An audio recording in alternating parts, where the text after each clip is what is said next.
And there we Live. are.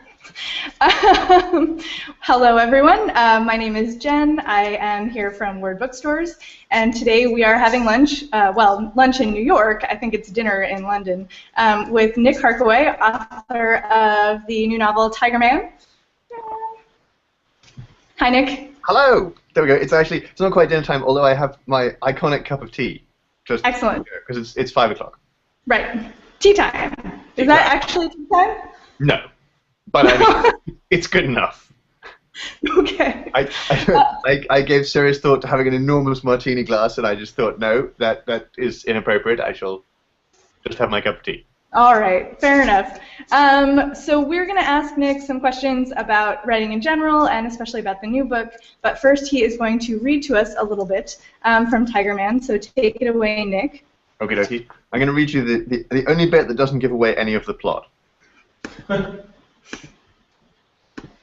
Jed Kershaw had his hands in the air for emphasis. He was a little man, and he used his hands a lot, held them high over his head and waggled his fingers. The sergeant had initially found this odd. It made Kershaw look like a small circular wizard casting spells which never worked, or that puppet show his sister had told him about, where the puppets took off all their clothes until finally they were just hands again.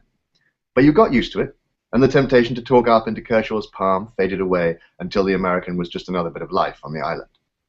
Kershaw would have rejected this idea because Mancra drove him crazy. He was forever shouting at his staff and down the phone, demanding that the place work properly, behave itself with something like sanity, function in some way which made sense, because he was the bridge between the world where things did make sense and the small circle in this blue ocean where they didn't have to. But what really drove Jed Kershaw crazy, he said, what was going to kill him if this whole situation wasn't resolved pretty soon now, any day now, was how British Mancra was. Kershaw had long ago realized, apparently, that dealing with Brits was tricky. You had to listen to what a Brit was saying, which was invariably that he thought XYZ was a terrific idea and he hoped it went very well for you, while at the same time paying heed to the greasy, nauseous suspicion you had that, although every word and phrase indicated approval, somehow the sum of the whole was that you'd have to be a mental pygmy to come up with this plan and a complete fucking idiot to pursue it. After 6 years working with the Brits in various theatres, he'd come to the conclusion that they didn't do it on purpose. The thing was, Brits actually thought that subtext was plain text. To a Brit, the modern English language was vested with hundreds of years of unbroken history and cultural nuance, so that every single word had a host of implications depending on who said what, to whom, and how. Originally, when he believed it was some sort of snobbish post-colonial joke, this all had made Kershaw dislike the Brits, but now apparently he sort of admired it. His brother Gabe was a literature professor at Brown, and when Kershaw brought this up with him, Gabe had nodded and said, yeah, absolutely, but you had to read T.S. Eliot to understand. So Jed Kershaw had bought The Wasteland from Amazon.com and read it here on Mancra. The Wasteland was a fucking terrifying document of gasping psychological trauma, and it was plenty relevant to the island, but the important point about it was that Eliot was trying to make use of something called an objective correlative. Only a British poet, and for Kershaw's purposes Eliot was one, would imagine that the gap between people living in the same street was so enormous that you had to read the entire body of English language poetry from 1500 to the present day in order to have a background which would allow you to communicate something as simple as your dog is pissing on my lawn and be reliably understood. And for sure, only a Brit would imagine that adding a huge raft of literary imagery to the sea of human emotion and history which was English would clarify the situation in any way at all. All the same, there was something glorious in that complexity, in the fact that Brit communication took place in the gaps between words and the various different ways of agreeing, which meant no. There we go. I'm going to stop there. Yay! Thank you so much. Was it, actually, this wasn't a planned question, but since you opened with Kershaw, was it weird to write from an American point of view about British people? It's almost the only way to write about British people that makes any sense. I mean, because from the inside, we think everything we do makes perfect sense, right? I mean, we are constantly bemused that you all in the rest of the world do not behave the same way as us. I mean, and particularly when you talk about Eastern Europe and so on, we're bewildered by the fact that we think Eastern Europeans, generally speaking, and Russians and everybody who, just kind of, they obviously understand how to be British. They just choose not to out of sheer perversity. I mean, this is how we live, right? So to be able to kind of put an American hat on for a second and write about the Brits is great fun. I mean, I have no idea whether there is anyone who is American who would look at the Brits and think what Kershaw thinks in that moment. I mean, it's a pretty abstruse kind of theory to come up with, but there's a sort of grain of truth in it, and I guess part of the point about the book is that they're all on this island, and the island is just completely mad. The whole situation is crazy. So you know, there's a lot of kind of, as you might say, atypical cognition going on. That's fair. So Tigerman, if you haven't read it, takes place on the island of, is it Mancru? Did I say that right? Mancru. It's the cupped hands in French. I'm trying to. There we go. I'm trying to squeeze my hands into the bottom of the frame. Yeah, it's the cupped hands, which is the shape of the island. And I did a little research, and of course now I've completely forgotten the name and I didn't write it down, but there is an island that went through something similar to what Mancru goes through. Is there? Oh, the Chagos Islands. Yes. Is that the Chagos Islands? Yeah. Okay. Well, so I mean, there's a bunch of islands that run in a kind of, I mean, as islands do, in kind of a thread down from North Africa down towards Southeast Asia. And you know, you can pick. I mean, most of them have had something terrible happen to them at one time or another. You know, or they've undergone something. So you can kind of take your pick. I mean, I was working with the Chagos Islands as a model because one of them is the island of Diego Garcia, which has this unfortunate relationship with the war on terror and the British government. There's a whole kind of discussion we can have there. But I mean, and we're all breathlessly waiting to find out what your Senate report finally says about what has been happening on Diego Garcia, because there's a lot of things that may have been happening there which are just straightforwardly illegal in the UK, whatever else. You know, there's a lot of allegedlys going on in the world right now about what happened there. So Diego Garcia was my model in one way, and then you know, the rest of it I just made up. I mean, there's a beautiful small Italian town called Locorotondo, which is in Puglia, and it's got the white buildings that I describe in the book, and it's stunningly beautiful. And I mean, it's also great fun. Locorotondo, it means round place, and it is indeed a round place. It's on a hilltop, and the town goes round the hilltop. Nice. Here we go. And so the book follows this soldier who's stationed on Mancro as sort of like a keep quiet and stay out of trouble posting. Yeah, absolutely. Yeah, and he befriends this young boy, and in the course of his friendship with the young boy, he becomes Tigerman. So let's talk, because we have to, about superheroes and the tradition that Tigerman, the hero, comes out of. Someone pointed out to me that Tigerman, I mean, this character is actually, he's a mystery man rather than technically a superhero. He can't fly, he has no magic ring or anything like that. He's just a guy. And I guess the point about that is that I wanted you to believe when you're reading the book that it actually feels rational, that this is the only way he can fix the problem. Because the situation around him is so messed up, and the situation he's in is so crazy, and he's been given such stern instructions not to see any of the things that the boy he wants to basically to adopt. The boy wants him to see these things, so he's completely split down the middle about his responsibilities. And so this is the resolution: is to become someone else. You know, and I kind of feel very strongly that. I mean, obviously, it's a completely insane solution, except when you consider the other possible solutions that are in front of him. And also, you know, actually, for the people we love, we do things that are completely mad. You know, people do crazier things than put on an overcoat and a mask. True. He reminded me a bit of Batman. Way filthier than it sounded in my head. It's just like, I didn't even get it, and then I heard the giggle in the room, and I was like, oh yes, no, that's not what I was talking about. I did tell you we were not a gentle book. No, you did tell me that. No, I feel less concerned about the other things I might say, although still glad I don't have the martini. I was going to say, he does remind me of Batman a bit, though. He has no powers, he just has stuff. Like Tigerman has all these military pieces of equipment that he has. Yeah, but that kind of also, it's sort of like a grab bag of stuff that's just in the house that he's living in because he's an employee of the British government, and stuff that the boy thinks would be cool. You know, and I mean, it's just, most of it's irrelevant, but of course, you know, you cheat those things when you're writing a superhero story, you know, or a hero story of any kind, really. You know, and of course the things that he has turn out not to be so irrelevant after all. But I mean, you know, somebody said, I think it was probably Grant Morrison, said that Batman's superpower is that he's just vastly rich. Like, you know, and in a world where money can buy you almost any kind of technology at all, you know, and I mean, in Frank Miller's writing, you know, Bruce Wayne's money eventually buys him like an anti-Superman suit. You know, and it's pretty kind of serious stuff. So that's a hell of a superpower by itself. And again, Lester doesn't have that. Lester's superpower is basically he's a sergeant, which means that when all else fails, you walk forwards into trouble. And that's what he does throughout. And it's basically the only thing he knows how to do. Well, let's talk about, because there is so much action and he does so much moving forward, how do you write a convincing action scene? I'm continually amazed because you do it in all of your books. Like, how do you turn what is basically just a bunch of muscle movements into prose? Are you, like, around your office doing the moves and sketching it all out? The days when I could do the box splits and so on are long gone, and brackets I never could. But so I don't do a lot of that, but I do.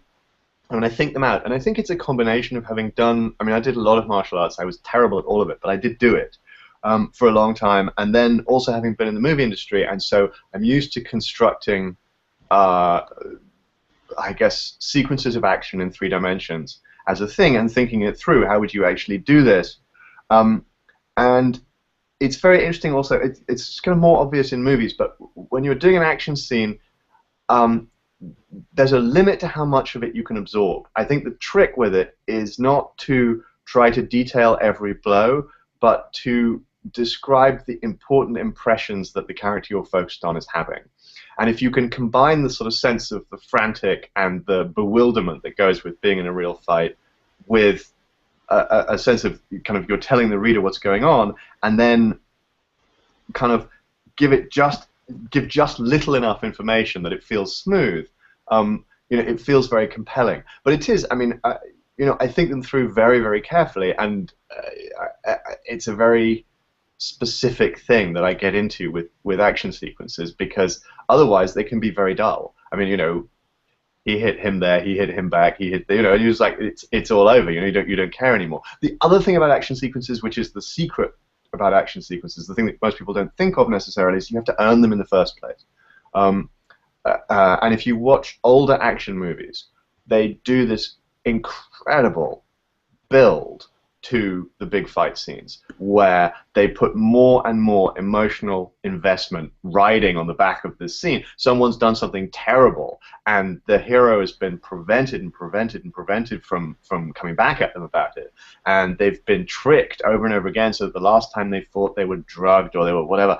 And so by the time you get to the final fight sequence, all you want to see is the hero finally being good enough to do this. And when you see it, it's extraordinary. So it's all about, I think, about how you emotionally load the fight. And if you and there's a conviction in Hollywood right now that you can kind of get away without doing that.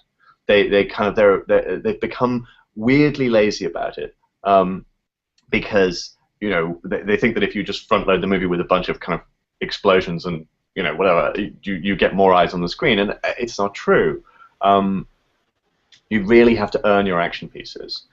So by the time Lester puts on the suit, you really want him to put on the suit, and by the time the showdown comes, everything in the world is hinging on what happens, in the final stages. So it's kind of that's how you make people pay attention, Yeah, I was definitely paying attention. I guess the perfect example is High Noon. If you watch High Noon, I mean, High Noon is even the title of High Noon is about setting you up for knowing that at high noon something really important is going to happen. So and they basically go through the whole movie with this massively slow build ticking clock, where finally they're going to have a shootout at high noon. Everything is signposted towards that moment. I hadn't really thought about it, but I think you're right that I was watching this Bollywood movie called Chennai Express the other day, and the whole thing is kind of farcical, but it does actually all build to this action sequence that I didn't even see coming, and that made it all the more powerful because the whole movie, the hero is kind of running away and goofing off and constantly avoiding any actual physical confrontation. So when he finally does actually get in a fight and then win, it's this really amazing moment in an otherwise kind of slapdash movie, which I thought was fantastic. And it didn't occur to me until you just said that American movies don't do that. Not at the moment. They have done in the past, and some of them do now. But the big box office movies, the tentpole movies right now, they seem to feel they can get away without doing the prep. And I you can speculate endlessly about why that is. I think it's that they're kind of too into. They've got this they've got this monitoring thing where they've set up and they figure out how audiences' heart rates go up and down during the movie, and they think they can replicate that with this whatever. And the thing is that it's not that complicated structuring a movie. You actually don't have to get into that. What you want to do is tell a movie that makes people care, and whatever the movie is about, they care about it, and then, you know, the fight scenes matter or the kiss matters, whatever. It's one of those things, though. Storytelling, you know, it sounds like a ridiculous thing to say, but it means storytelling is a discipline thing. And a lot of the time when you see, particularly when I used to do, there's a couple of old notice boards I used to post on in the 90s, where people would try to do collaborative narratives. And you'd have like 500 people, and they'd be logging onto this thing and going, oh, there's a new collaborative narrative strand. That's quite cool. And so someone would kick it off, and then about 15 seconds later, the hero and the girl would go to bed. And you're just like, right. And then you get to the thing where they'd meet the bad guy, and immediately they would just kill him. You know, and you're just like, right. So now the rest of this story is going to be about what? Cooking. You know, everyone's going to sit down, and over the kind of corpse of the bad guy, from the bed, they're going to toast marshmallows. That's how we're going to do this. And that's going to be like, you know, and it's a temptation. You know, it always is. But you really have to earn the moments. And I mean, you know, that's the fundamental thing. If you build to them, then, you know, actually, terrifyingly, if you build to them, even if you shoot them quite badly, they matter in movies. You know, and I mean, you know, you can watch. And you get this with books, you know, sometimes someone kind of fluffs the final scene, but it doesn't matter because the thing is there. Whereas if you fluff the build, it doesn't matter how good the final scene is. Let's talk about why Tigerman is doing all of these crazy things. He has grown very attached to this island boy who doesn't know anything about him except for how much he connects with him, and he very much wants to be a sort of father figure. And it certainly seems to me that this book is much more interested in that relationship than any of your previous books have been. And you have 2 children now. I do. And I started writing this as we were just about to have the first one. I mean, so, no, I mean, there's absolutely no question. This is my dadhood book. Yes. And I mean, and I think in a weird way, I mean, Lester knows everything about the boy that he needs to know. He knows that they have this extraordinary rhythm together. They, you know, there's a sequence where they kind of, you know, they're getting into a car together and they're just tossing the keys back and forth to get in and da-da-da. And they don't talk. You know, they don't have to. It's fine. You know, I mean, they talk later, but, you know, and you have that thing with, you know, with old friends and with people you get along with very well and so on, where, you know, it's not even a question of finishing each other's sentences because, you know, very often you don't bother to start them. You know, and I mean, there were 2 guys who used to fish off the rocks down in Cornwall where I grew up some of the time, and they'd just been fishing there their entire lives, and every so often one of them would lean across and put his hand out, and the other guy would have his hand out with the bait box, you know, and there would just be no, you know, because he's watching the other guy's bobber and he knows he needs some more bait, like that, you know, and it was just this kind of thing. It was this perfect rhythmical exchange, and, you know, that's what these 2 have. They have this, for some reason, you know, this man at this point in his life and this boy at this point in his life, they are in tune with one another after a very short acquaintance, really. And that's all it takes. You know, you know, I mean, here is Lester. I mean, my characters tend in one way or another to be my age, however you kind of slice it. And, you know, here is Lester, basically the age that I am, but not at the place that I am. He hasn't got a family. He's never kind of gone that road. He's never really found the time, and it's only just occurring to him now that there was a moment when he kind of probably should have, because he wishes he had. You know, he feels adrift. You know, and suddenly here is the solution. You know, here is this kid who apparently needs him to fill that role. So the match is very, you know, it's like 2 magnets locking together. You know, it's just bonk and that's it. You know, it's then if they're very sheer, you know, it's then very hard to get them apart again. Yeah, I mean, it's such a wonderful relationship, and it really drives the whole book in a very cool way. Let's see. I have so many questions. I'm trying to think of what the next question that makes sense to ask. No, we're just going to go with Lauren Bucas's question. I am gonna find Lauren for this question. I'm going to ambush her at some incredibly serious, high-profile event. And find her similarly. Okay, so what's the question? You have to say it. Okay, I'll say it. The question is, if your book was a food, what food would it be? You know, I've been thinking about this. I think literally when I was we were bringing Gone Away World out here, and one of the people that I asked to try and get a quote from was Heston Blumenthal, because that he was doing this extraordinary kind of crazy molecular gastronomy, and at the time there really wasn't anybody else, and he was doing scrambled egg ice cream frozen in liquid nitrogen at your table, and this extraordinary thing where they do the bacon and they get a kind of thin wire and they cut it, and it kind of comes out as a kind of almost like a jewel. And so for the first two books, it would definitely, I would have chosen kind of Heston Blumenthal's tasting menu. But this book is just that little bit more personal, and although it's kind of wayward, it's also, it's very much from the heart. And so I think it has to be some kind of really wonderful piece of home cooking. So, I mean, for me, that would be probably...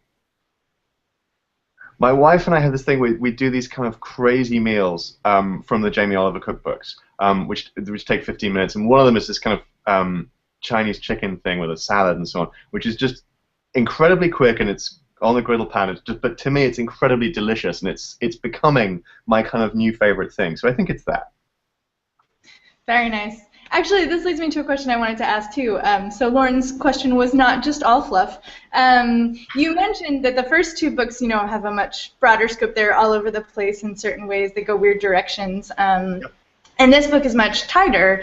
Yep. And do you think it is because it's such a personal book for you, or was that intentional on your part?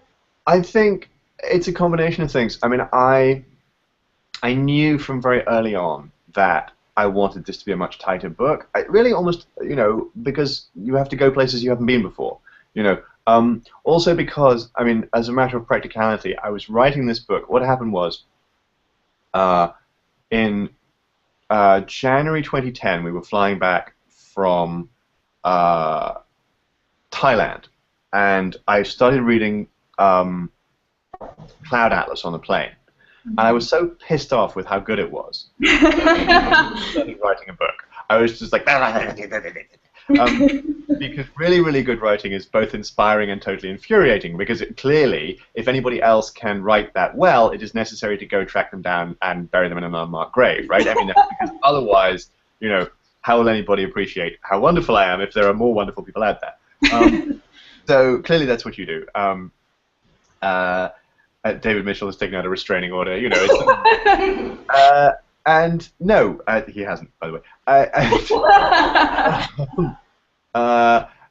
So I was on the plane and I wrote like probably the first page. I think I wrote the Pelican page, and then I came back and I finished the final draft of Angel Maker, or I say the final draft, the kind of final sort of pre-editorial draft. I delivered the book, and my editor then took an unconscionably long time to come back with editorial notes, and in the meantime I wrote the first draft of Tigerman. So it had to be short because I was waiting. I was racing the clock because I really wanted to finish the first draft before the editorial notes came back, and also because my wife was about to have our first child. By then it was October. And you know, and literally, I put the final full stop on this book, and we went to the hospital. And in the hospital, a courier arrived. And so, while my wife was asleep and my new daughter was asleep, and I was completely adrenaline hyped, I was sitting there with the proof pages of Angel Maker, kind of putting my line through pencil marks and saying, "No, keep it, keep it." You know, and then I got sucked into writing the Blind Giant, the nonfiction book that I did, an unacknowledged classic of the kind, and so then Tigerman took a little bit longer to come back to. But even when I came back to it, I knew it needed to be a smaller, tighter story, and it was basically just about these two guys. And I wanted not to write a story with an enormous backstory. You know, Angel Maker and Gone Away World, both of them have enormous backstory. The book I'm writing now. I've done away with the concept of backstory altogether. It travels around so much through different time periods that it's no longer relevant to talk about backstory. And it is terrifying to me that I'm writing this book. But Tigerman was my kind of nice, simple statement of kind of, look, I can do this without blowing up the world. That's interesting you mentioned Blind Giant, because it seemed to me that there was a little bit of connection between the two. Since there is kind of a villain, there's somebody pulling the strings in Tigerman, but more than that, there's, I would peg the real villain as the system, as it were, that has put Moncrew in such an awful position. And you talk about that system a lot in The Blind Giant. Were those two things in your head at the same time then? Yeah, for sure. And the system thing, it really, since I was at university, the thing about sort of the muddle that we get ourselves into by creating a system to do a job and then not supervising how it's doing that job properly and not giving ourselves sufficient flexibility to make it responsive to the fact that it's human beings that are being put through the system and not sausages, is a thing that I'm intrigued by and frightened of and all the rest of it. And I guess, ultimately, one of the things that intrigues me is human agency, how we make decisions, why we make decisions, and the kinds of decisions that get forced upon us by collective choices other people have made without realizing what their consequences will be. So this is the stuff that we all live with now, because we're a little bit more conscious of the fact that we float in a sea of other people's choices because of all the sort of digital connectivity. So, it's not coincidental. It's absolutely something that's in my head, but it's not just in my head in Tigerman because I just finished writing Blind Giant. It's in my head in Tigerman because it's in my head all the time. And in fact, the new book, one of the storylines and sort of the one that notionally arches over the others, although each of them has a claim to being the main narrative, is set in a society where the society is not just surveilled, but premised on the idea of total surveillance. Just on the most trivial level, you're on the phone to one of your friends, and you decide that you're going to go out and get a drink, 3 days from now, and you don't even bother to say anything. It just appears in your calendar. Terrifying. And so I just kind of, I'm interested by that stuff and concerned by it, and so it's always, whatever I'm interested in at any given moment, it's always going to be in the book. Whatever the book I'm writing is, it's going to crop up, Yeah. You've been writing in this sort of literary / genre space, the overlap between the two for a while now, and it sounds like you're going to continue in that vein, which is very exciting to hear. I'm wondering what you're thinking of the new sort of, I don't want to call it trendiness per se, but there's a prevalence of cross-genre stuff happening, which I, in general, as a reader, am delighted by. Yeah. No, I think it's great. I think it's absolutely terrific. It also, in all seriousness, on a practical level, it's going to make my life a lot easier because people will no longer ask what category the book falls into, because there'll be a category for me to belong to, which on a commercial level just makes my life that much easier. People know which bookshelf to go to in a bookshop. I think I also think it's inevitable. I think, particularly with stuff which is technological, even gently technological, conventional literary writing has been very frightened of it. There's a very interesting, here and now, the discussion between Paul Auster and Jem Coetzee has a moment where and this is a weird thing, right? So they're mourning the demise of the great literary correspondence to a certain extent. And they're friends. They've become friends. And so they decide they're going to write letters to each other. By hand, I think. And that's going to be a thing. But they're actually faxing them to one another, because otherwise it takes too long. So they're not emailing, but they're not actually using like Seagull Post either. They're faxing. So there's a whole weirdness with their relationship with technology already. But then there's this extraordinary moment where Coetzee says, to Auster, you're very generous with your characters. You let them have things like cell phones. Which is very irritating to me in my work, because cell phones reduce tension. They allow communication, and without tension and without the failure of communication, where is drama? And he's right. It's true. When you have a functional cell phone, if you watch any US cop drama, there's a moment where someone does this and they go, no signal, cha, like that. Now, incidentally, to the UK audience, that is insane, because our cell coverage in the UK is like 99%. So you literally, you just do not have that in a city. In fact, there is almost the only place where you can't get proper cell coverage in London is about 100 yards up the road from my house, because it's directly underneath the cell phone tower. You know, I mean, so, but seriously, you know, that particular device always rings really false with us. And then you travel to the United States and you discover that cell coverage in the US is not nearly so comprehensive, you know, and so, you know, suddenly you're kind of like, oh, I guess that could happen. But I mean, literally, you know, there are two things about US cop shows, and that's one. The other one is about tire squeal, because the stuff you build roads out of will squeal at 25 miles an hour. And that's just true. I was driving around Los Angeles, like, oh my God, my tires are squealing. Am I doing like 110? Nope. You know, it just turns out that whatever it is that's on this road, particularly when it gets warm, it squeals. Doesn't happen in the UK. It's just a cultural thing. And when you watch cop shows, you're just like, how is that? How is he squealing, getting off the mark? There's nothing there. He's doing like 10 miles an hour. So no, it's cultural reference points. Interesting. Lost the thread slightly. Where was I going with that? Cross-genre, new trends. Yeah, so technology. So there's the conversation, and so Oster replies to Coetzee, and he says, you know, it's just fine. You know, it doesn't have to detract from the thing, and they move on.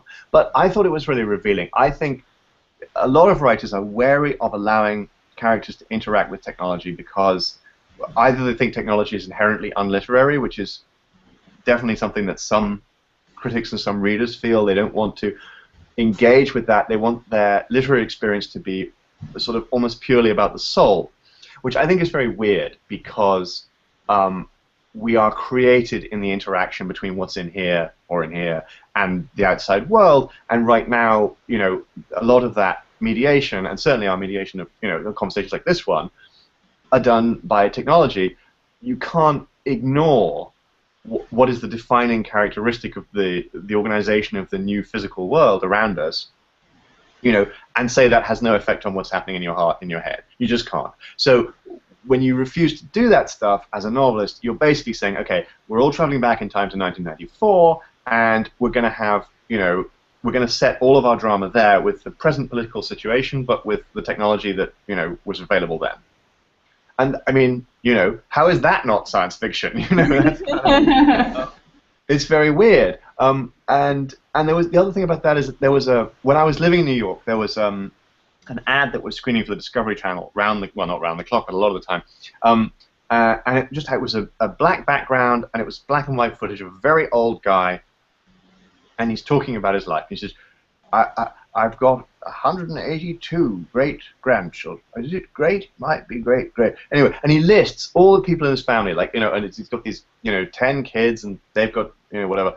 And there are so many of them, and there are so many generations of them, you realize he's really, really old. I mean, just really old.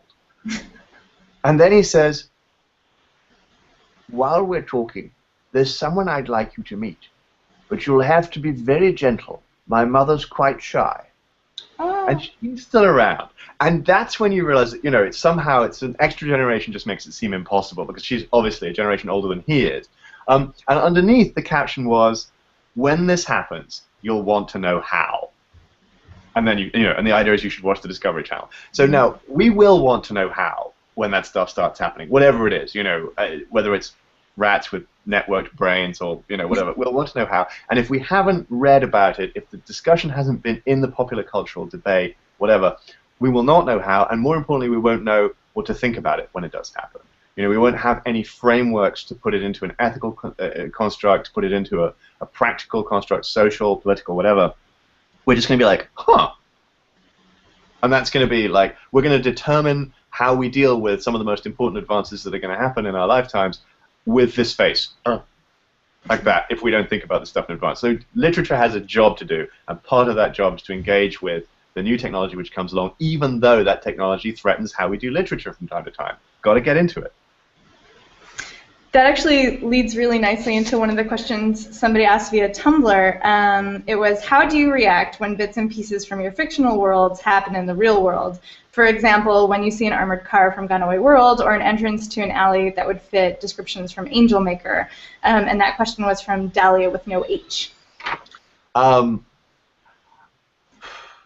think the thing that does occasionally freak me out at the moment is ever since I wrote Angel Maker, people send me updates on the incredibly popular and expanding field of insect-sized drones. And I got another one the other day, and in fact, and this business of cyborging insects, so that you kind of put a camera on a cockroach, so that you can kind of like, you know, remote control the cockroach and look for survivors in a collapsed building, and not, for example, assassinate someone. Anyway,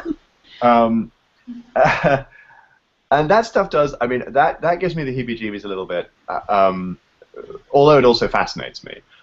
When I see an armored car, I mean, again, you know, I grew up in the UK in the 70s and 80s. Seeing an armored car, my reaction, generally speaking, is, huh, there's an armored car. Because, you know, every so often there would be an IRA thing and there'd be armored cars. You know, I haven't seen any armored cars for a while, although a couple of years ago they parked them around Heathrow Airport because they were worried about a terror attack. It's just a thing. I think, I mean, and doorways though, I mean, Angel Maker style doorways, I get fascinated. In fact, I saw one on holiday. I was in Italy, in the Italian lakes, and there was a doorway that led down underneath a swimming pool that was floating in the lake. They had a kind of floating swimming pool. Figure that one out. And there was a doorway that went down to an underground dock for some, I don't know, for little motorboats that could come in and park underneath the swimming pool, and that was some kind of crazy luxury perk for someone. And I was convinced that it was a submarine dock. Clearly, this is about having a little submarine, and they go tooting around the lake. You know, the lake is very deep. Italian lakes, alpine lakes. So the line of the lake is the same as the line of the mountain. It just goes straight down from the mountain, continues in the same V, and the lake is very, very clear. And it must actually be fascinating to take a little submersible down there. So I'm convinced that's what that's for. You know, I mean, when I see those things, I get excited. I get interested, unless they're terrifying, in which case I run the other way. Seems reasonable. We have some questions from the internet, but before we do that, I'm going to see if any of our lunchtime in-person attendees have a question they want to ask. Anybody have? Yes. Oh, yes. I'll repeat it in case you can't hear it, Nick. Okay. So you had spoken online about a passage from the book that had changed from the galley to the final product, and I'm wondering if you can talk about that at all. Wow. I'm wondering if I can too. I'm having trouble remembering. Okay, so I mean, there were a couple of passages in the which went out in the edition in the version of the book that went out as a proof in the UK, as a bound proof, and it has kind of zigzaggy lines all over it. And there was nothing. There was nothing radical that changed. I think my US editor asked for me to expand the section at the end after everything's happened, so that you get a longer kind of lead out, so that you feel more of a kind of payoff of what happened. And he wanted more explanation of the conventional detective story and how it ends. And so I had to sort of solve that. So that was fairly ordinary stuff. It changes the balance of the book, but it's not sort of massive. There were a couple of passages which, when I looked at them, were brutish in some way. They made Lester come across either as too lustful or somehow insensitive, and he had to, you know, and that wasn't him. It becomes about context, and you become sort of sensitive to duff notes at that stage. And it was why, for the first time in my life, really, I actually cared that the proofs kind of shouldn't circulate so much as finished copies, because the character is different and the book is different because of what we did, even though what we did was actually a very small percentage of the finished product. So I mean, I guess that's probably what I was talking about.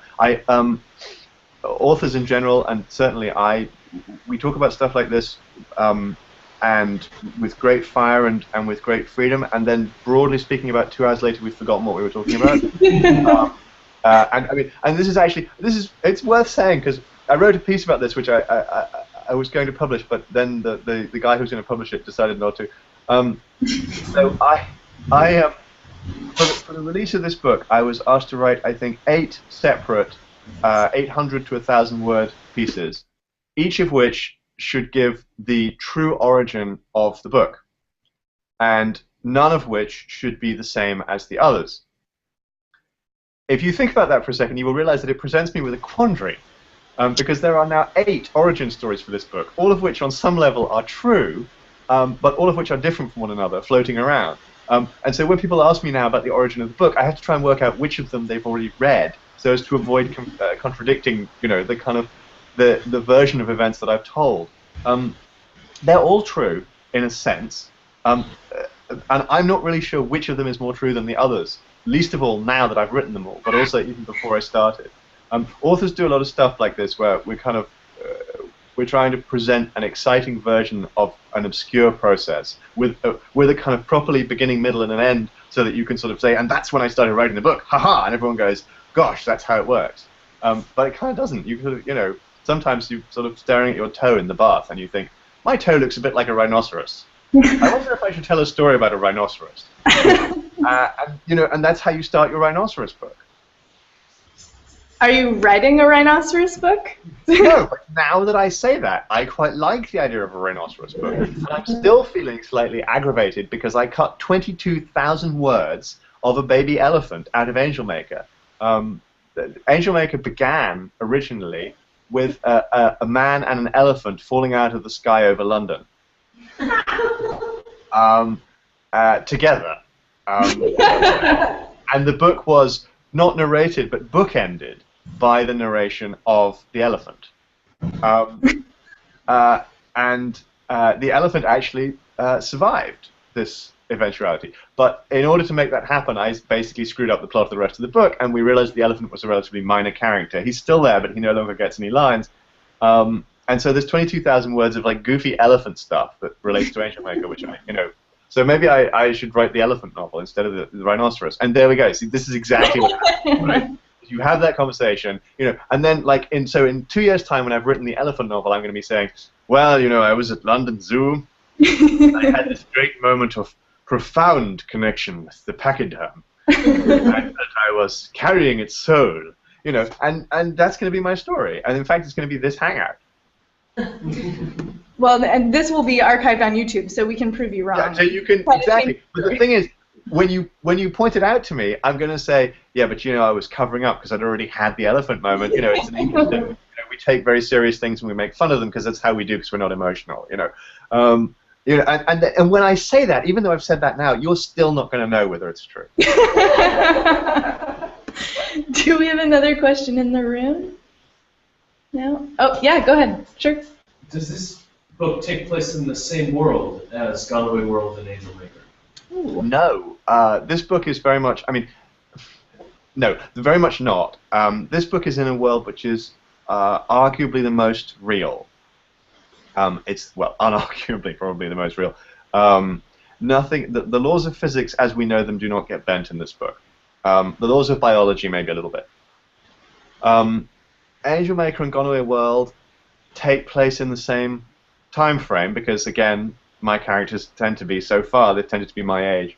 So, and if you work it out in my original lifetime, as it were, the Go Away War happens in about 1994. So it's actually transferable because there's very little that sort of anchors the book.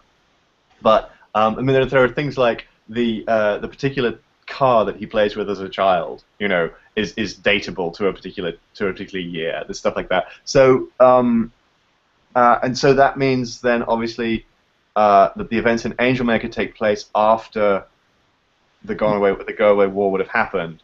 So they can't really be in the same world. But I had this I never really worked it out very seriously, and I wasn't sort of terribly into it. But I had this conceit that Angel Maker is the world that you get if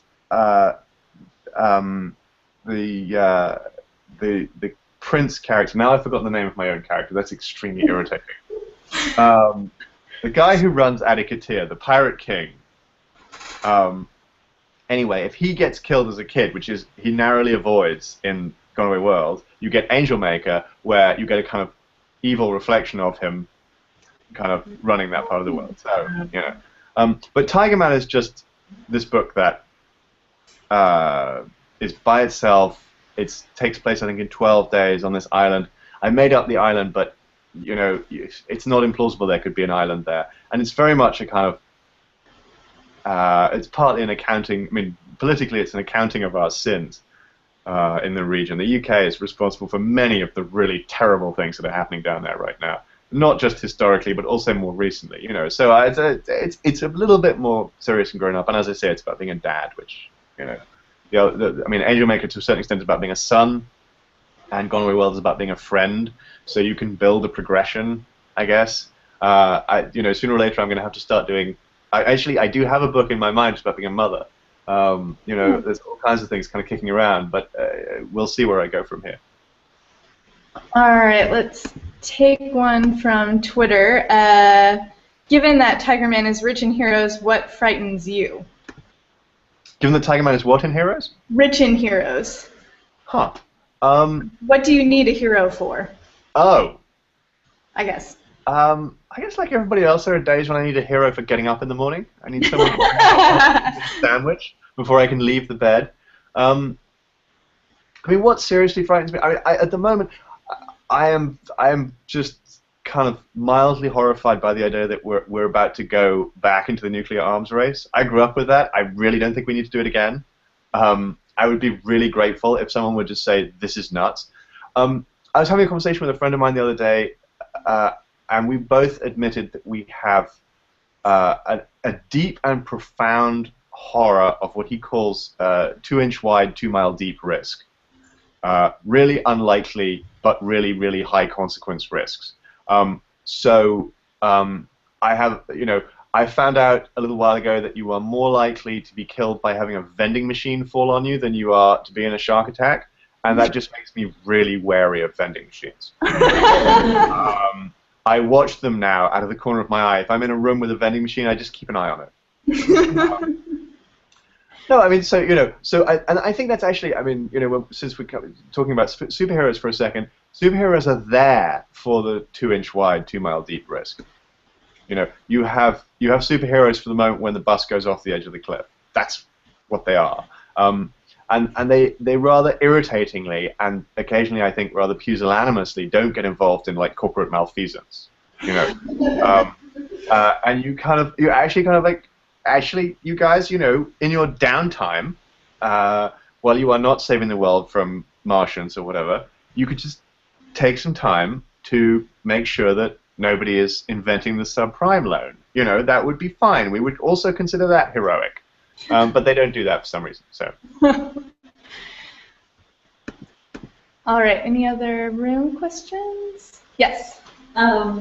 Since we kind of just mentioned heroes and superheroes, and the kid has a comic book fixation, was there any kind of comics or superhero characters that you took inspiration from? I didn't catch the last bit. Was there any kind of comics or superhero characters that you took inspiration from? Yeah, definitely. I mean, first of all, like the kind of there was a period during which the sergeant was spending all his time in this house by himself with all this kind of old furniture and everything. He'd set up one of the rooms to be Sherlock Holmes. So he had a Sherlock Holmes room, and when he was doing his casework, he'd be wandering around in a kind of toweling bathrobe, addressing Watson, and kind of talking about it, and what do you believe, Watson, about the case of the missing fit? Well, Holmes, it's extraordinary. Well, I think it's absolutely. I have no idea.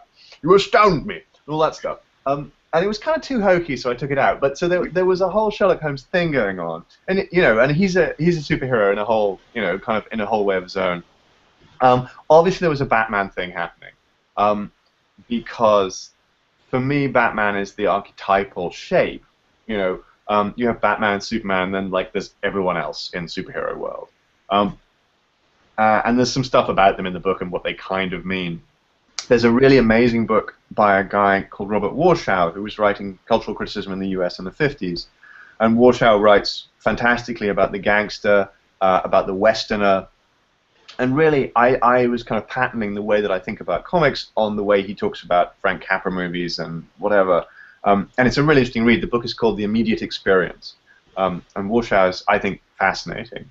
And really, you know what's really nice about him is that sometimes when you read analysis, it's like there's that room at the end of Raiders of the Lost Ark where they hide the Ark of the Covenant. And sometimes analysis is like going in there with a bunch of arc lights and you can see everything and there are no shadows and you take all the stuff out of boxes, you catalog it, and it turns out that basically none of it's very interesting. And his criticism is not like that. It's like wandering down through the corridors of that warehouse with a hurricane lantern. And everything becomes more mysterious by the fact that you can see it. You know, it's very interesting. I really like him for that. Anyway, so there's a Batman thing going on. But I think what I was looking for was not to follow any particular superhero, but to follow the pattern, which is, I mean, we all kind of know what it is the same way we all know what the pattern of a detective story is. You know, it's a kind of classic hero story. And I wanted to follow that and then take it into a new place. Any others? We're ready. Were there any challenges while writing the book? Were there any? No. Were there any challenges while you were writing? What were your challenges? There were several challenges. The first challenge was that I did something very dumb very early on with the plot. I included a twist that would have completely wrecked the whole thing, and I defended it just desperately for a couple of months, and finally so I have this kind of thing, actually talking about the Sergeant kind of having this Holmes and Watson thing. So I have dialogues with myself. I sit there and I go, what's the actual problem here? And no one answers, so I supply the answer, you know. And then I say, well, I actually don't think that's a problem, and no one answers, so I kind of... And I got to the point where I was having a real row with myself. I was like, I have to keep this sequence because this twist changes everything. It changes the meaning of everything in the book. And there was a silence. And I was like, and that's exactly what I want not to happen. I want all those things to mean the same thing. I want them to mean exactly what they appear to mean. They need to mean, you know. So that was one challenge. You know, there are always sort of technical challenges, and there was one that was really interesting, which was that I like to use language colorfully. I really enjoy writing in a slightly Baroque style, but this book is told really around, if not from the point of view of the Sergeant. And he's not a guy who is particularly into linguistic flourish. He's not someone who's going to talk about, you know, he wouldn't say invisible, he'd say you can't see it. You know, he's a very solid guy, and he's smart, but he's not particularly excited by playing with words. So I had to go through the book constantly, taking out stuff that was inappropriately florid and bring it right down.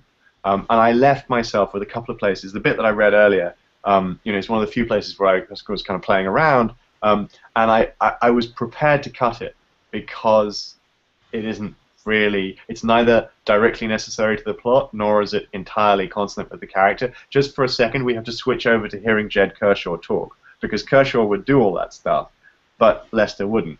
So, but everybody said you've got to leave it in, both sets of editors, and basically when everyone gangs up on you like that, you know that you've got to do whatever it is that they're telling you to do in some way or other. In this case, that was a very easy decision. It was just leave it alone.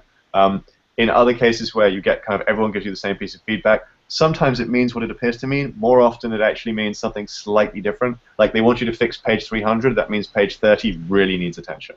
You know, but that's the name of the game. That's the gig. Oh yeah, go ahead. Can you talk about ranking the different Sherlock Holmeses? Because there's that really awesome passage on 279 talking about Harry Potter's and 50 Shades of Grey, and you don't even mention Jeremy Brett. What's up with that? Okay, so all I got from that was that I've got to rate the different Sherlock Holmeses and talk about it a bit, and the Jeremy Brett thing. You're absolutely right, by the way. Jeremy Brett's fantastic Holmes. He's amazing, and but I mean, different Holmeses. There have been some really great Holmeses that no one talks about.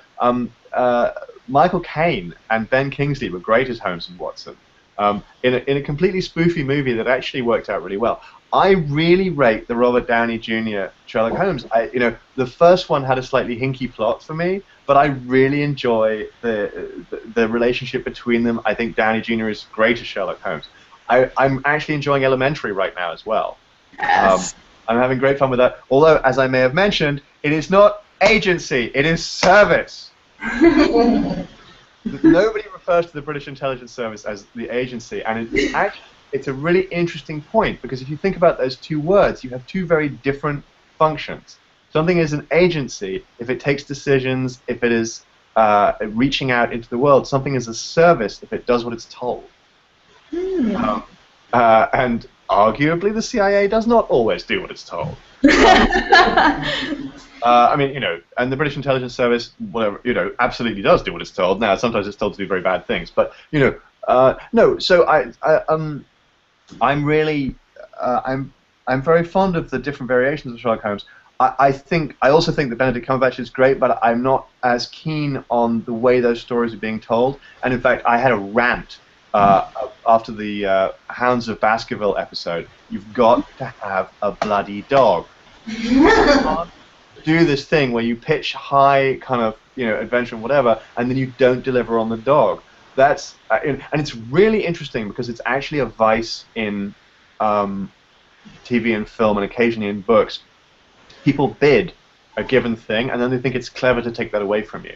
And it's not clever; it's just really annoying. So the beginning of The Friends of Eddie Coyle. Jackie Brown at 26, with no expression on his face, said that he could get some guns. Now, if there are then no guns in that book, screw you. Got to deliver on the promise. And with Hound of the Baskervilles, or Hounds of Baskerville, however you want to cast it, there has to be a scary dog. Fear gas is not good enough. And I think that with that show right now, they're in a space where what they're basically doing is screwing with you. They're basically saying, here's the no dog for you, bad fan, and it's driving me crazy.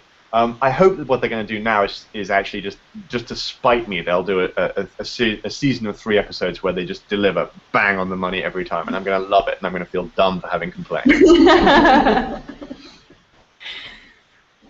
I can't think of anything more to say about Sherlock Holmes. I mean, I love Sherlock Holmes. I can do it forever, but I can't think of anything useful to say about Sherlock Holmes. Anybody else? No? Good, because we're perfectly at time. Thank you so much, Nick. Thank you. I can't see any of you, which is very weird. All I can see is Ben. But I have this image of you all kind of looking glamorous and lounging in the bookshop and just kind of whatever. So hello. It's very glamorous, yes. Lots of glamour. So if you haven't already, you should certainly pick up a copy of Tigerman. This is the U.S. cover. It has lots of great present as well. Lots of people buy several, and they give them to their friends. Yes. Thank you again, Nick, and thanks everybody for tuning in. Thank you. Okay.